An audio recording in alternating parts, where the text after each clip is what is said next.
Hello everyone and welcome to another video. Today we are going to take a look at a camera that has accompanied me for over a year now. During this time I've tested it extensively for both video and photo work. This is the Panasonic Lumix G85. Enjoy!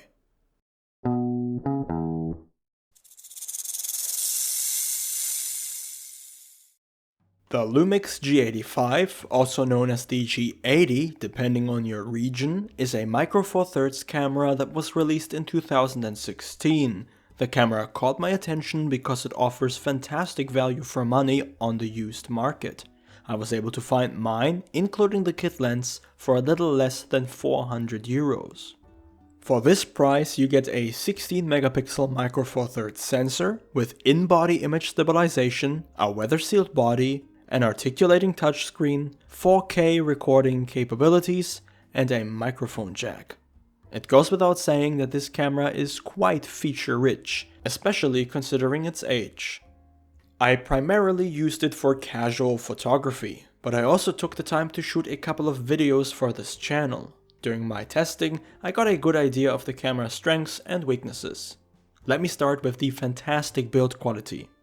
The weather-sealed magnesium alloy body fits perfectly in my hands thanks to the large rubberized grip.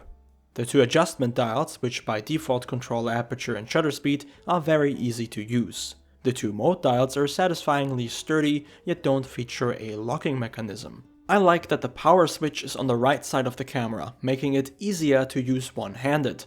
The shutter button is soft, incredibly so, to the point where I can see some users pressing it accidentally. I've gotten used to it over time, but I'll admit there was a bit of an adjustment period. There is no autofocus joystick, but the 3-inch touchscreen allows you to focus just as easily. For handling the camera with larger lenses or shooting in bright light, the viewfinder is decent enough to get the job done. While the camera features a mic jack, a headphone jack to monitor your audio is unfortunately missing. The camera's battery life is rated for around 330 shots, which is not amazing, but at least I found it to be quite accurate. Unfortunately, you cannot charge the battery in camera, so the external charger is a necessity. On a side note, Panasonic's menu system is very user-friendly. I was able to set up everything I needed within maybe an hour, and ever since then I've only sparingly visited the menus. I cannot say the same for most other camera brands I've had over the years. The 16 megapixel sensor turned out to be perfectly adequate for everyday use. With a proper lens you can achieve decently sharp results that even allow for some light cropping. The resolution is high enough for smaller prints and certainly sufficient for social media.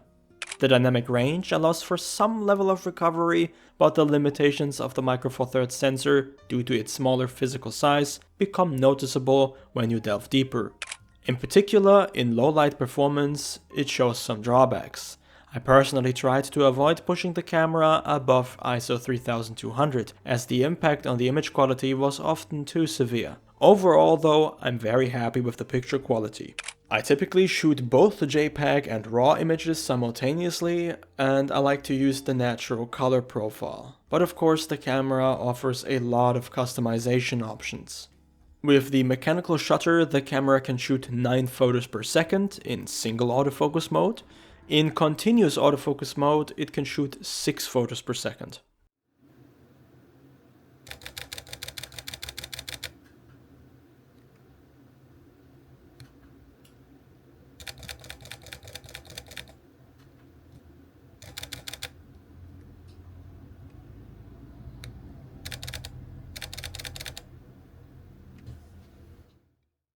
The camera can shoot in 4K at up to 30 fps or in 1080p at up to 60 fps without a recording limit, although there is a slight crop in 4K. Together with the microphone jack and the truly fantastic IBIS, which allows for smooth handheld footage even at longer focal lengths, the G85 can be a very capable video tool. However, there is one significant flaw that has easily become my biggest gripe with the camera: the continuous autofocus. The G85 uses Panasonic's older contrast-based autofocus system, which is reliable and fast in single autofocus. However, in continuous autofocus, it tends to hunt, jitter, and lose its target.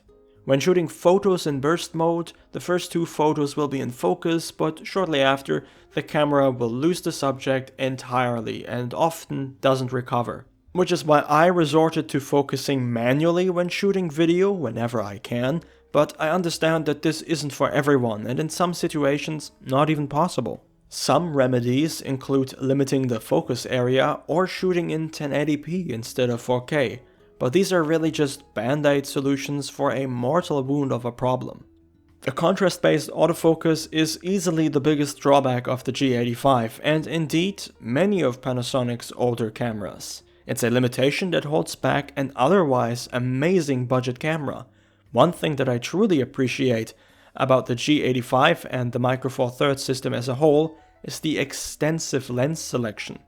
You can use both Panasonic and Olympus, now OM system lenses, interchangeably, and third-party companies like Sigma have also released several excellent lenses for the system. You can find reviews of my 2 favorite Micro Four Thirds lenses on my channel if you would like to check them out. At this point in the video, I want to make a few things clear. Just in case it wasn't apparent before, I shoot photos as a hobby. I do not make a living from photography, so my experience comes from a strictly hobbyist's perspective. I feel the need to elaborate on this because the Micro Four Thirds system is sometimes frowned upon by certain photographers, typically professionals. For the longest time, buying a Micro Four Thirds camera wasn't an option for me. This is because many camera reviewers and YouTubers out there, whom I and probably you have watched, often make it seem like the system is straight up unusable. They criticize it for having too much image noise or for not producing sufficiently blurry backgrounds. This has led to what I believe is an undeserved rejection of the Micro Four Thirds system. The truth of the matter is, for hobbyists, amateurs, and even some professionals, I would think Micro Four Thirds is a perfectly fine camera system. At the end of the day, it's your results that matter, not the gear you use. So don't let any influencers who do this for a living tell you you need a 2000 euro full-frame camera. Chances are you don't. In summary, the Panasonic Lumix G85 or G80 is a capable budget hybrid camera for both light video and photo work. You can use it in rough conditions thanks to the great build quality and weather sealing, and its fantastic IBIS will enable you to get smooth footage wherever you go. Its biggest downsides are the older contrast-based autofocus system and the 16 megapixel Micro Four Thirds sensor. Newer models from both Panasonic and OM System / Olympus feature higher resolution sensors with better dynamic range, but for the price, the G85 is a solid entry-level choice. But that's it on my part. If you have any questions or simply want to share your opinion, please leave a comment below. Thank you all very much for watching, and of course, have a wonderful day.